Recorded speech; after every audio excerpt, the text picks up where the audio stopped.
Hi, my name is Katie Phipps, and I'm the school psychologist at Edgewood Middle School and a member of the Wellness Recovery team. I want to talk to you guys today about mindfulness. Okay, mindfulness is a huge buzzword right now. It's all over the place, and I wanted to show you a way that you could maybe bust some myths about it and show you a way that you can incorporate it into your classroom, yourself, with your family, anything that you guys can do to bring some more mindful experiences to your day.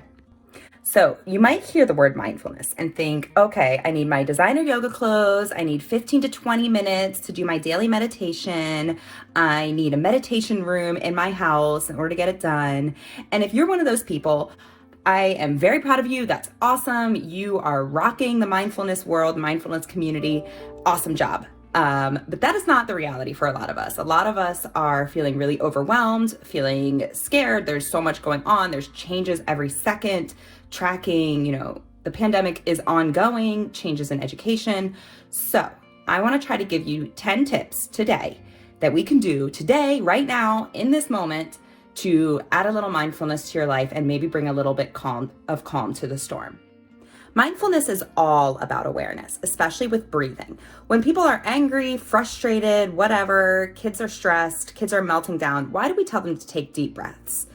Because deep breathing really encourages a full oxygen exchange. It literally slows down your metabolism, your heart beats slower, and your blood pressure decreases. So this isn't just like some psychology, it's literal biology that helps to calm us down, bring a little bit of soothing energy to our day. Okay, so now I want us to try to practice to take a deep breath together and do it really one full deep breath. So start by putting your hand on your belly right below your belly button. Breathe in and let your stomach expand fully, okay? So really push it out. This is not about having flat abs. Then your hand should rise. Now you can exhale out of your mouth. You do it slow or fast, but empty all that air that you just took in out of your belly. So pay attention to how you feel when you're doing breathing like this versus how you're breathing normally. Just nothing's right, nothing's wrong. One could feel better, this could feel weird, but even just that one deep breath could be enough. Okay, now for my 10 tips as promised. So these are great to do with your classroom, just on your own, either way, with your kids at home. These are for all ages, all grades, all levels, everything. And a good time to do this would actually be a transition. So right when kids are coming into the classroom, when they're leaving the classroom, right before they leave, lunch, any kind of time there's a transition in your day, getting up to do a movement break, that's when you can do these. Okay, so I have to stand for this one. So this is about tightening. It's progressive muscle relaxation exercise. But really all you have to do is stand up with your shoulders down, then squeeze your shoulders all the way up to your neck. Squeeze, squeeze, squeeze, squeeze, squeeze, and then let go. And notice how you feel. You should feel an immediate tension relief.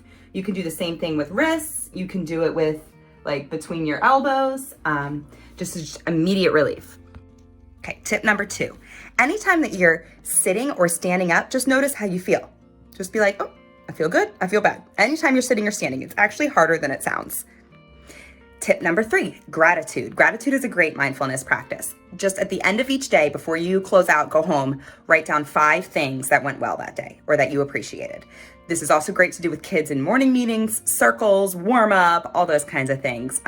Just get them to be mindfully aware of all the good things that's going on in their lives. Tip number 4, emotions. Label the way that you're feeling throughout the day. So pick a random moment and say, I'm feeling stressed. I'm feeling angry. I'm feeling frustrated. I'm feeling great. I'm feeling cheerful. Labeling those emotions is actually a great way to just get ourselves to recognize ourselves. And this is also good instruction for social emotional learning for kids to get them to recognize emotions within themselves.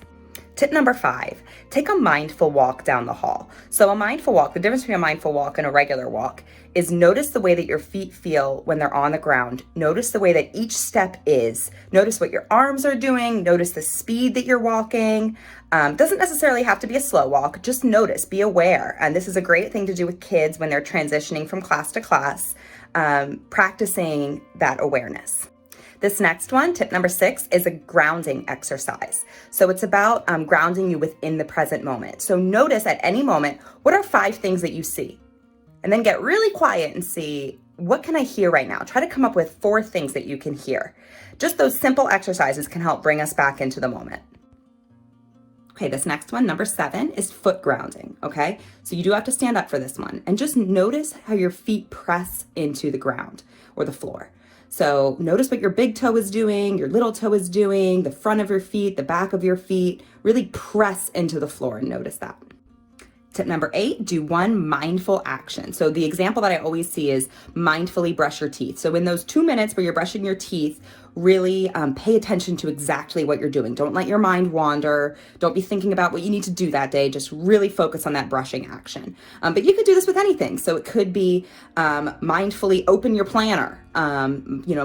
Anything that you could possibly think of in the day. Just try to do that one thing mindfully. And it really helps if you do the same thing every day, because then you can build that habit. Tip number 9, and this one's a really, really hard one for me. Do not check your email during break. So if you have like a 5-minute section, whatever between classes, or, you get a random moment in your day and you just immediately open up your email app or open up the email on your computer, which is what I do, try to resist that urge and take a deep breath instead. Okay, check your email, set aside a specific time. Maybe you check your email once in the morning, once during your planning, and then once at the end of the day. Set that routine and stick to it. Last tip, tip number 10, is mindfully close your day. So at the end of your workday, whenever that is, whenever you're done with your day, come up with a ritual or a routine to close it out. So I write down in my planner my goals and what I'm going to accomplish the next day. And that's it. That's the end of my day. I can start my relaxation or whatever else I'm doing that evening, spending time with family. So whatever you can do, anything you can do to close out and get that brain to shut off at the end of the day. Whatever routine you have, make it count. And those were my 10 tips. I hope you find at least one of them helpful. If you do, let me know. Also, feel free to reach out to me at any time. My email address is here. And I hope to hear from you guys. And if you ever need any more tips about mindfulness or want to learn more, don't hesitate to reach out to any of your student services professionals. Again, you can email me directly. Either way, I hope you guys have a mindful day.